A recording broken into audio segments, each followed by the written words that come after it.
नमस्कार साथियों, मेरा नाम है एसएन भारती और आप देख रहे हैं करंट अफेयर सेगमेंट का नया वीडियो। और आज तारीख है आपको 25 अगस्त 2025। हम लोग जो है 25 अगस्त 2025 से जितने भी करंट अफेयर्स के महत्वपूर्ण प्रश्न बन सकते हैं उस सभी पर डिस्कस करेंगे। पीडीएफ आप हमारे टेलीग्राम चैनल से डाउनलोड कर सकते हैं, जिसका लिंक मैंने इस वीडियो के डिस्क्रिप्शन बॉक्स में दे दिया है। तो आप इस लिंक पर जाकर अपनी पढ़ाई कर सकते हैं, है ना, वहां से डाउनलोड कर सकते हैं पीडीएफ को और अपनी पढ़ाई कर सकते हैं पीडीएफ से भी। चलिए हम लोग बातचीत कर लेते हैं पहले क्वेश्चन से, है ना।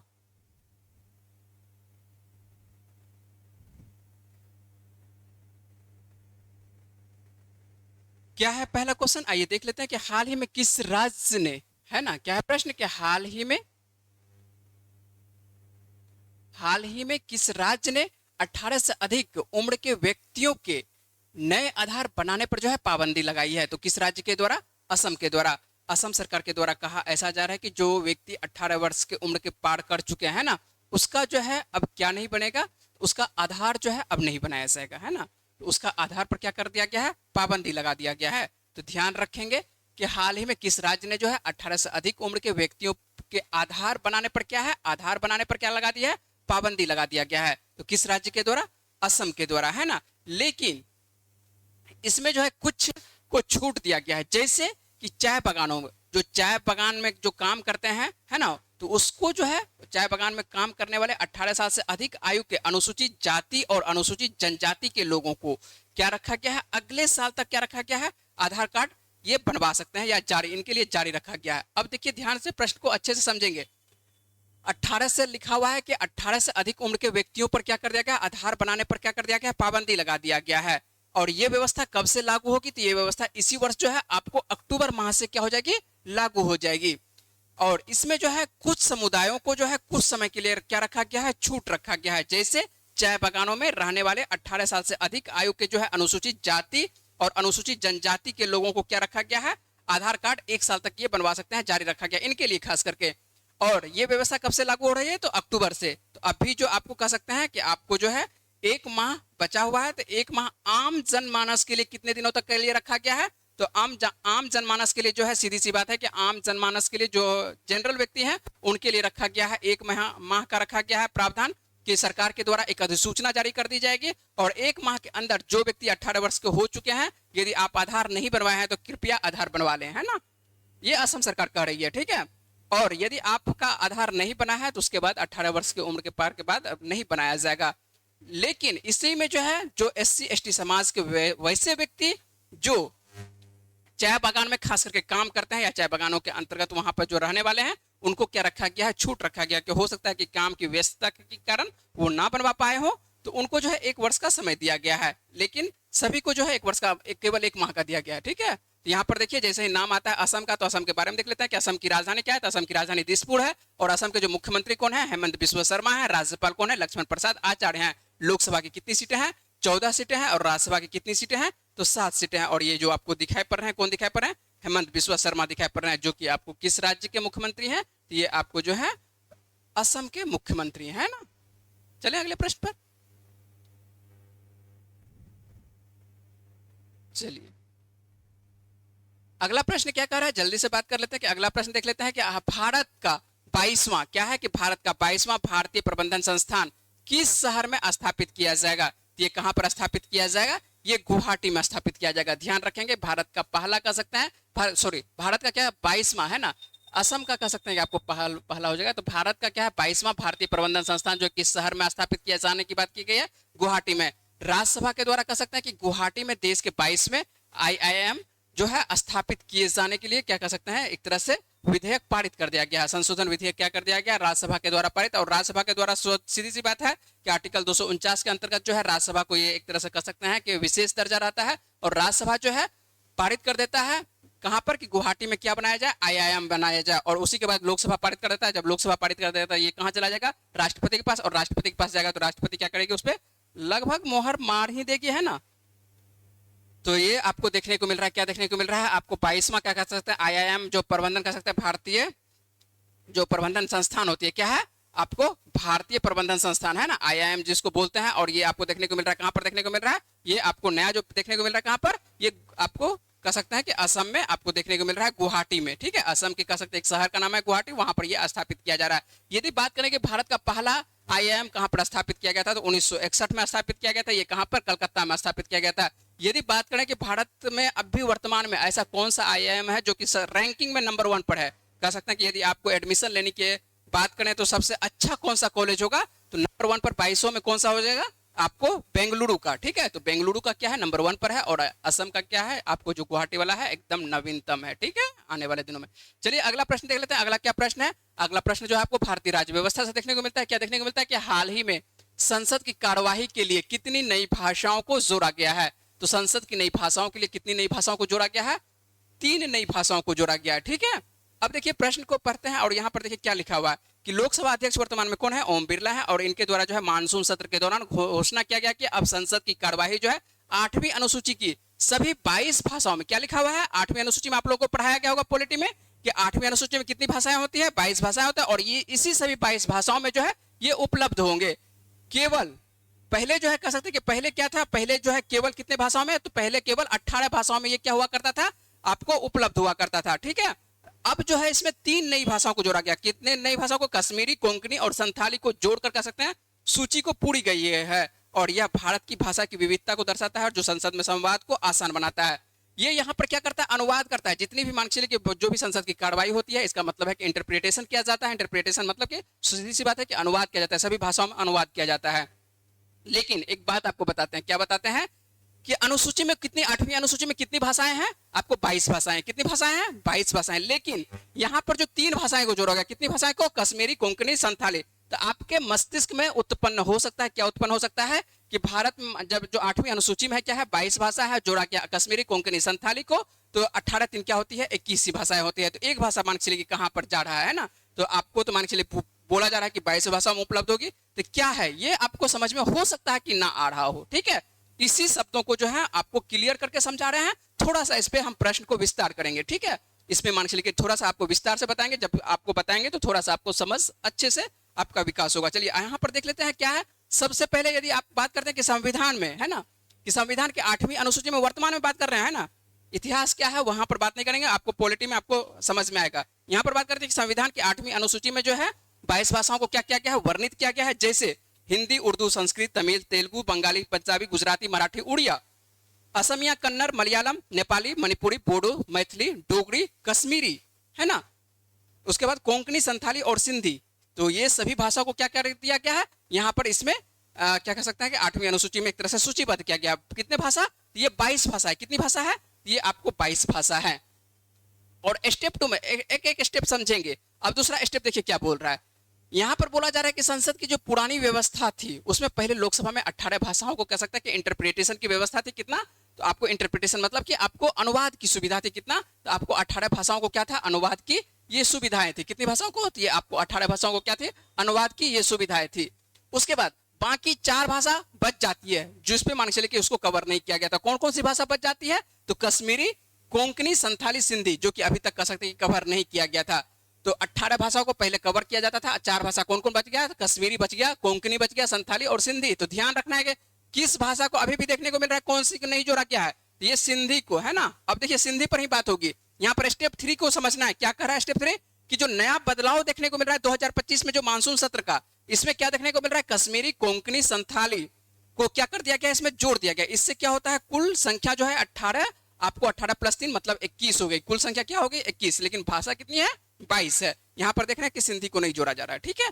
तो लेकिन लोकसभा अध्यक्ष के द्वारा क्या कहा गया कि 22 भाषा को, तो अब 22 भाषा पूर्णता कैसे है, ठीक है। आप प्रश्न यही है ना कि मान के चलिए कि हम लोगों को 22 भाषा पूरा कैसे, तो 22 भाषा आप देखते हैं कि 22 भाषा कैसे पूरा जाता है। तो अब भी जो है एक भाषा सिंधी कह सकते हैं कि बची हुई है, यानी तकनीकी रूप से कह सकते हैं कि अभी सभी 22 भाषा में पूरी कवरेज शुरू नहीं हुई है, बल्कि 21 भाषाओं में हो रही है। लेकिन लोकसभा सचिवालय और स्पीकर ने घोषणा किया है क्या, कि मान के चलिए अब लोकसभा की कार्रवाई क्या होगी, सभी 22 भाषा में अनुसूचित उपलब्ध होगी। क्या बोले हैं लोकसभा के जो स्पीकर ओम बिरला हैं, बोले हैं कि मान के चलिए कि सभी 22 भाषा में उपलब्ध होगी।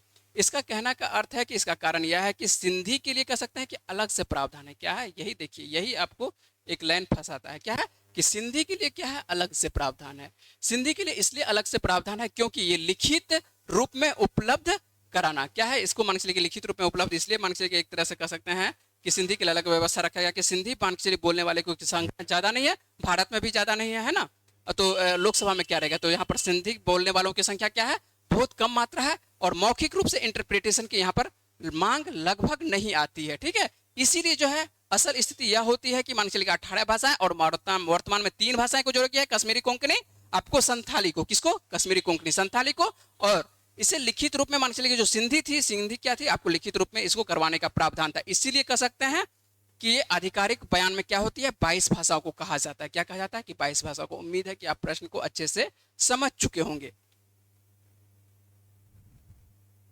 चलते हैं अगले प्रश्न पर। अगला प्रश्न क्या है देख लेते हैं। और अगला प्रश्न देखिए, यही प्रश्न आपको मुख्य पृष्ठ पर देखने को मिला था कि हाल ही में किस भारतीय क्रिकेट खिलाड़ी ने क्रिकेट के सभी प्रारूपों से क्या ले लेते हैं, संन्यास की घोषणा कर देते हैं। तो ये कौन से खिलाड़ी हैं, तो ये आपको चेतेश्वर पुजारा हैं। तो चेतेश्वर पुजारा जो है भारतीय क्रिकेट खिलाड़ी हैं, और इनके द्वारा कह सकते हैं कि सभी क्रिकेट जो घरेलू है, अंतर्राष्ट्रीय सभी क्रिकेट फॉर्मेट से ये क्या कर लेते हैं, संन्यास की घोषणा कर दिए हैं। तो चेतेश्वर पुजारा ने जो है, चेतेश्वर पुजारा जो है 103 टेस्ट मैचों में 7,195 रन बनाए हैं, जिसमें कह सकते हैं कि नाबाद इनका जो 206 रन जो है, मान चलिए कि जो आपको देखने को मिला 206 रन, तो 206 रन क्या देखने को मिल रहा है, इनका व्यक्तिगत सर्वोच्च स्कोर देखने को मिल रहा है। क्या देखने को मिल रहा है, व्यक्तिगत सर्वोच्च स्कोर देखने को मिल रहा है। और ये जो है आपको मेन जो खिलाड़ी आपको देखने को मिल रहा है, ये चेतेश्वर पुजारा, ये टेस्ट के ही खिलाड़ी है ना। और इनके द्वारा यदि बात करें कि कितना शतक लगाया गया, तो 19 शतक लगाया गया और 35 क्या लगाया गया है, अर्धशतक भी लगाया गया, ठीक है। तो ये भारत के बेहतरीन खिलाड़ियों में से एक आते थे, और इनको राहुल द्रविड़ के बाद जो है इनको कह सकते हैं कि भारत का सेकंड आपको वाल के रूप में जाना जाता था। किस रूप में, आपको दीवार है ना, दीवार के रूप में राहुल द्रविड़ को जाना जाता है। इनको भी मान के चलिए उसी का एक तरह से टैग दिया गया था। और ये क्या करते हैं, ये जो आपको तस्वीर दिखने को मिल रहा है, यही है चेतेश्वर पुजारा। और ये जो है हाल ही में क्या कर लेते हैं, भारत के कह सकते हैं कि सभी क्रिकेट घरेलू हो, अंतर्राष्ट्रीय हो, सभी क्रिकेट फॉर्मेट से ये क्या कर लिए हैं, संन्यास ले लिए हैं। तो आपको याद रखना है किसके बारे में, चेतेश्वर पुजारा के बारे में। चलते हैं अगले प्रश्न पर बात करते हैं। अगला क्या प्रश्न है, हाल ही में किसने, क्या है कि हाल ही में किसने मिस्टर इंडिया वर्ल्ड 2025 का टाइटल जीता है। ये किसके द्वारा, तो शिवम सिंह के द्वारा जीता गया। किनके द्वारा जीता गया है, तो ये शिवम सिंह के द्वारा क्या जीता गया, बिहार के, ये शिवम सिंह बिहार के ही रहने वाले हैं, ध्यान रखिएगा। तो बिहार के शिवम सिंह ने कह सकते हैं कि आपको साल 2025 का मिस्टर इंडिया वर्ल्ड का क्या करते हैं, ये टाइटल जीतते हैं। और वो मिस्टर वर्ल्ड प्रतियोगिता में देश का क्या करेंगे, प्रतिनिधित्व करेंगे। क्या करेंगे, मिस्टर वर्ल्ड जो होने वाला है आने वाले दिनों में, तो उसमें ये क्या करेंगे, मिस्टर वर्ल्ड प्रतियोगिता में ये आपको प्रतिनिधित्व करते हुए आएंगे। इसी दौरान देखते हैं कि एबल विजू जो है आपको मिस्टर इंडिया सुपर नेशन 2026 के लिए इनको चुना गया है। वे पोलैंड में होने वाले मिस्टर सुपर नेशनल 2026 में भाग लेंगे। किसके द्वारा, तो एबल विजू के द्वारा। और मिस्टर इंडिया राइजिंग जो देखने को मिल रहा है 2050 का, ये आपको शिव चोटिया के द्वारा देखने को मिल रहा है। ये आपको सभी को आपको याद रखना है। उम्मीद है कि आप प्रश्न को अच्छे से याद रखिएगा, है ना। और ये जो आपको देखने को मिल रहा है, क्या देखने को मिल रहा है, ये जो बीच में आपको जो देखने को मिल रहा है, ये शिवम सिंह है। और यही मिस्टर इंडिया वर्ल्ड, और मिस्टर इंडिया कह सकते हैं कि आपको वर्ल्ड 2000 मिस्टर इंडिया वर्ल्ड 2025 बने हैं। क्या बने हैं, मिस्टर इंडिया वर्ल्ड 2025 बने हैं, है ना। और इसका नाम क्या है, शिवम सिंह। और ये बिहार संदर्भित है, तो बिहार से तो आपको और अच्छे से याद रखना है ना, इनका संबंध किस राज्य से है, बिहार से है। ये जो आपको देखने को मिल रहा है, ये क्या देखने को मिल रहा है, मिस्टर आपको इंडिया राइजिंग देखने को मिल रहा है। ये कौन है, तो शिव चोटिया है। कौन है, ये शिव चोटिया है, ठीक है। और उसके बाद ये जो आपको देखने को मिल रहा है मिस्टर इंडिया, ये सुपर नेशन, ये जो देखने को मिल रहा है, ये कौन है, एबल विजू देखने को मिल रहा है। ये कौन है, एबल विजू है। तो आपको ये तीनों को क्या करना है, याद रखना है। और आपको कुछ दिन पहले ही जो है क्या करवाए थे कि भारत की जो मानसिल की मिस इंडिया आपको बनी है, कौन, मिस इंडिया वर्ल्ड है ना, मिस इंडिया वर्ल्ड जो बनी है, कौन बनी है आपको, जो आपको देखने को मिल रही है, क्या बन रही है, मिस इंडिया यूनिवर्स न थी, हाँ सॉरी, मिस आपको यूनिवर्स जो आपको बन रही थी मिस, उसमें इंडिया लगा हुआ था, मिस इंडिया यूनिवर्स है ना, कौन बन रही थी, आपको सीधी सी बात है उनका नाम याद रखना है। राजस्थान की रहने वाली कौन, मनिका विश्वकर्मा है ना, मनिका विश्वकर्मा।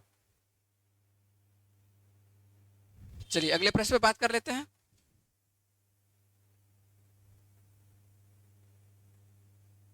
चलिए अगला क्या प्रश्न है देख लेते हैं कि भारतीय डाक विभाग ने 25 अगस्त से किस देश को भेजी जाने वाली सभी डाक सेवाओं को क्या कर दिया है, अस्थायी रूप से आपको रोकने का ये निर्णय लिया है। तो ये किसके द्वारा, तो अमेरिका के द्वारा। किसके द्वारा, तो ये अमेरिका के द्वारा। ध्यान रखिएगा, भारतीय डाक विभाग ने जो है 25 अगस्त से किस देश को भेजी जाने वाली आपको सभी डाक सेवाओं पर क्या कर सकते हो, अस्थायी रूप से रोकने का ये प्रावधान क्या है, तो ये अमेरिका के द्वारा। अमेरिका के द्वारा कह सकते हैं कि भारत पर टैरिफ लगने के बाद नियमों में क्या कर दिया गया, बदलाव कर दिया गया। आपको बता चुके हैं, आपको प्रश्न करवा चुके हैं कि अमेरिका के द्वारा जो है भारत में क्या कर दिया गया, एक तरह से टैरिफ लगा दिया गया है। और जब भारत पर टैरिफ लगा दिया गया है सभी वस्तुओं पर, तो भारत सरकार भी जो क्या करते हैं, एक तरह से भारत भी एक तरह से नाराज हो जाता है अमेरिका से, और भारत भी जो क्या करता है, जो डाक सेवाएं होती है, भारत सरकार ने जो है क्या करती है कि 25 अगस्त से अमेरिका के लिए ज्यादातर डाक सर्विस जो है क्या कर देती है, बंद कर देती है। और यह कदम जो है अमेरिकी सरकार की ओर से 30 जुलाई 2025 तक क्या कर दिया गया है, ये जारी कर दिया गया है।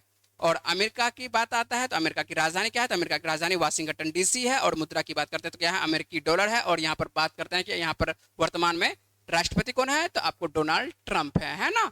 आप ये तस्वीर देखे होंगे कि जहां जाते हैं मोदी जी तो आपको जिक्र करते हुए आते हैं किसका, डोनाल्ड ट्रंप का। लेकिन अभी जो है भारत और अमेरिका में थोड़ा सा व्यापारिक तानातानी चल रही है, जिसकी वजह से जो है संबंध कह सकते हैं थोड़ा सा डगमगा रहा है। ठीक है, चलते हैं अगले प्रश्न पर। क्या है अगला प्रश्न, देख लेते हैं। अगला प्रश्न जो हम लोगों को देखने को मिल रहा है, बनारस हिंदू विश्वविद्यालय के शोध के अनुसार आनुवंशिक कारकों के कारण किस जनजाति में टीबी की उच्च दर है। ये किस जनजाति में, तो ये सहारिया जनजाति में। कौन सी जनजाति में, ये सहारिया जनजाति। आपको पूछा जा सकता है कि बनारस हिंदू विश्वविद्यालय के द्वारा, किसके द्वारा, तो बनारस विश्वविद्यालय के द्वारा, बीएचयू के द्वारा और 4 अन्य संस्थानों के शोधकर्ताओं ने एक मान के चलिए अध्ययन क्या है, और इस अध्ययन में पाया है कि मध्य प्रदेश की जो सहारिया जनजाति है, क्या है, मध्य प्रदेश की जो सहारिया जनजाति है, इसमें देखने को मिलता है कि तपेदिक, जिसको कि टीबी बोलते हैं, तपेदिक जो है असामान्य रूप से ऊंची दरों के कह सकते हैं यहाँ पर दर देखने को मिलता है। क्या देखने को मिलता है, ऊंची दर देखने को मिलता है। और इसके पीछे यदि संभाविक मान के कारण देखते हैं तो क्या देखने को मिलता है, जेनेटिक, कहीं ना कहीं क्या देखने को मिल रहा है, ये जेनेटिक कारण से ऐसा माना जा रहा है कि जेनेटिक कारण है ना। ये जो सहारिया जनजाति है, तो सबसे पहले आपको याद रखना है कि ये किस राज्य में, तो ये मध्य प्रदेश में। तो सहारिया जनजाति जिसे कि विशेष रूप से कमजोर जनजाति समूह के रूप में क्या किया जाता है, ये वर्गीकृत किया गया है। और इस जनजाति में यदि बात करें कि जो टीबी है ना, जो मान के लिए आपको तपेदिक की दर है, क्या देखने को मिलता है, 1 लाख की आबादी पर 1518 से लेके आपको क्या देखने को मिलता है, 3294 मामला देखने को मिलता है। जिससे वजह से कह सकते हैं कि यहाँ पर जो है राष्ट्रीय औसत कह सकते हैं, राष्ट्रीय औसत से ये मामला बहुत अधिक है। ठीक है, तो आपको ध्यान रखना है कि इसका मान चलिए थीसिस कौन किया गया है, तो ये शोध किया गया किसके द्वारा, ये शोध किया जा रहा है आपको बनारस विश्वविद्यालय के द्वारा, बीएचयू के द्वारा।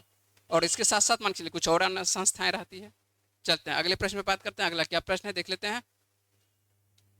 ई गवर्नेंस पर 28वें राष्ट्रीय सम्मेलन का आयोजन कहाँ किया जाएगा, ये कहाँ पर किया जाएगा, किसके बारे में बात कर रहे हैं कि आपको ई गवर्नेंस पर है ना 28वें राष्ट्रीय सम्मेलन का आयोजन कहाँ पर किया जाएगा, तो ये विशाखापत्तनम में किया जाएगा। आने वाले दिनों में जो है आपको ई गवर्नेंस पर जो है 28वां राष्ट्रीय सम्मेलन जो है, यह याद रखिएगा सीधा एक लाइन में कि 28वां राष्ट्रीय सम्मेलन आपको 22-23 सितंबर को आने वाले दिनों में अगले माह जो है विशाखापत्तनम में जो है इसका आयोजन किया जाएगा। ठीक है, और जैसे ही नाम आता है विशाखापत्तनम का, तो विशाखापत्तनम के बारे में हम लोग बात कर लेते हैं। क्या ये मान लीजिए किस राज्य के अंतर्गत आता है, तो आंध्र प्रदेश। और आंध्र प्रदेश का नाम क्या आता है, तो आंध्र प्रदेश की राजधानी क्या है, अमरावती है। राजधानी क्या है आंध्र प्रदेश की, अमरावती है। और मुख्यमंत्री कौन है, चंद्रबाबू नायडू है। राज्यपाल कौन है, एस अब्दुल नजीर हैं। यदि बात करें कि यहाँ पर लोकसभा की कितनी सीटें हैं, तो लोकसभा की 25 सीटें हैं, राज्यसभा की कितनी सीटें हैं, आपको 11 सीटें देखने को मिलेगी। चलते हैं अगले प्रश्न पर। अगला प्रश्न क्या बोल रहा है, देख लेते हैं कि सस्टेनेबल पावर 1404 क्या है, किसके बारे में बात कर रहे हैं कि सस्टेनेबल पावर आपको 1404 नामक मिसाइल अभ्यास किस देश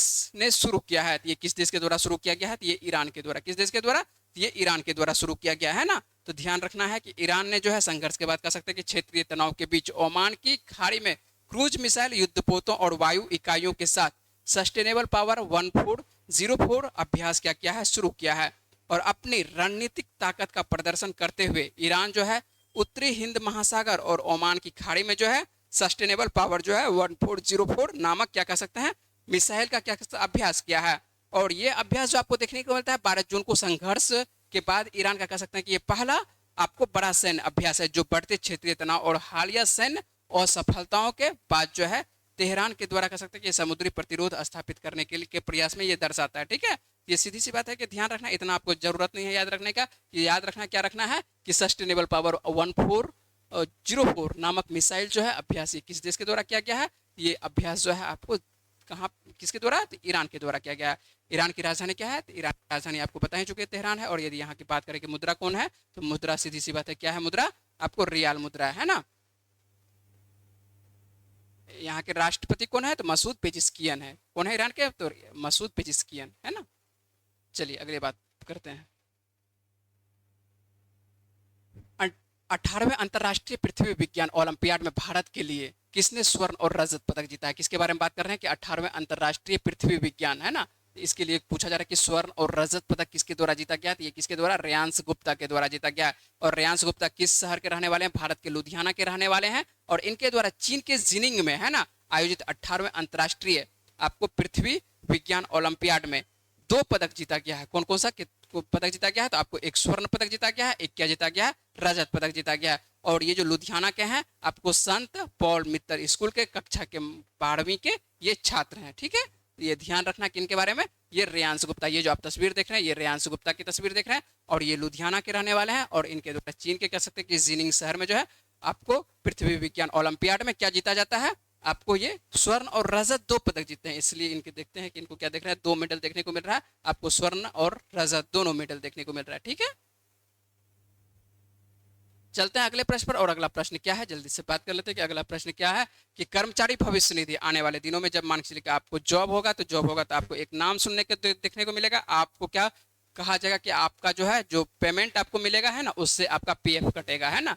पीएफ जो कटता है ये मान के चलिए कि कहाँ पर जाकर जमा होता है, ये कर्मचारी भविष्य निधि संगठन एक है जिसको क्या बोलते हैं हम लोग, आपको ईपीएफओ बोलते हैं। क्या बोलते हैं, ईपीएफओ बोलते हैं। और केंद्रीय बोर्ड के जो कर्मचारी के लिए कह सकते हैं कि मृत्यु राहत कोष क्या होती है, एक मृत्यु राहत कोष चलाई जाती है और इसके तहत जो है अनुग्रह राशि प्रदान की जाती है। और यही पूछा जा रहा है कि अनुग्रह राशि जो है 8.8 लाख रुपये से बढ़ाकर कितना कर दिया गया है, तो 8.8 लाख से रुपये से बढ़ाकर कितना कर दिया है, लगभग 2 गुना के अंतर्गत 15 लाख रुपया कर दिया है। कितना कर दिया है, तो 15 लाख। तो कर्मचारी भविष्य निधि संगठन कह सकते हैं कि केंद्रीय बोर्ड के कर्मचारियों के लिए मृत्यु राहत कोष के तहत कह सकते हैं कि अनुग्रह राशि को जो है 8.8 लाख रुपये से बढ़ाकर 15 लाख रुपये कर दिया है, जो 1 अप्रैल 2025 से ये क्या होगा, प्रभावी होगा। कब से प्रभावी हो रहा है, ये 1 अप्रैल 2025 से। तो आपके मस्तिष्क पे चल रहा होगा कि 1 अप्रैल 2025 तो खत्म हो चुका है ना, तो खत्म हो चुका है, तो ये ऐसा क्यों लिखा है कि 1 अप्रैल 2025, है ना।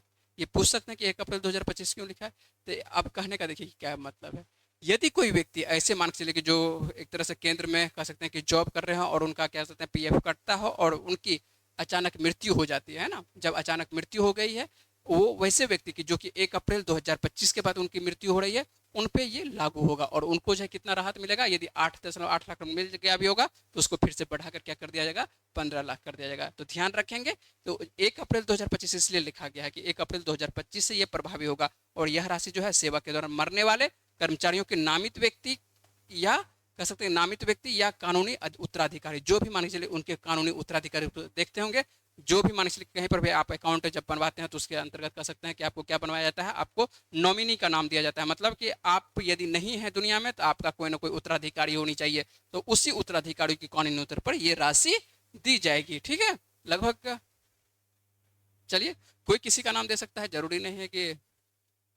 किसी एक का, तो किसी का नाम भी दे सकता है। चलिए आते हैं हम लोग जल्दी से बात कर लेते हैं कि पिछले वीडियो में आप लोगों से क्या प्रश्न पूछे थे, है ना। पिछले वीडियो में देखिए आप लोगों से एक प्रश्न पूछे थे, क्या पूछे थे, क्या हाल ही में उत्तर प्रदेश में स्थित जलालाबाद का नाम बदलकर क्या रखा गया है, इसका नाम क्या कर दिया गया, परशुरामपुरी कर दिया गया। ये प्रश्न आप लोगों को पूरे विस्तार से बताया था और जिन्होंने इसका आंसर दिए हैं उन्हें बहुत बहुत शुक्रिया।